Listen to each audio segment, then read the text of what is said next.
গত সোমবার পুলিশ এক ড্রাগস সেবনকারীকে পাকড়াও করতে অভিযান চালিয়েছিল কালাইন এলাকায়।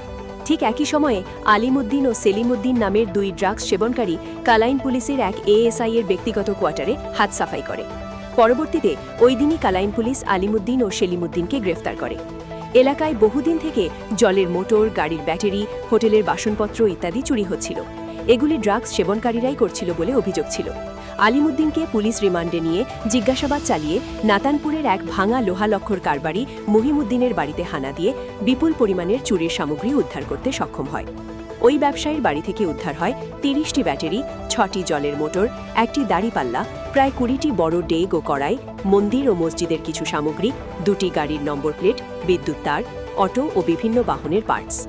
ড্রাগস সেবনকারীরা এইসব সামগ্রী চুরি করে ভাঙা লোহা কারবারি নাতানপুরের মহিমুদ্দিনের কাছে বিক্রি করত।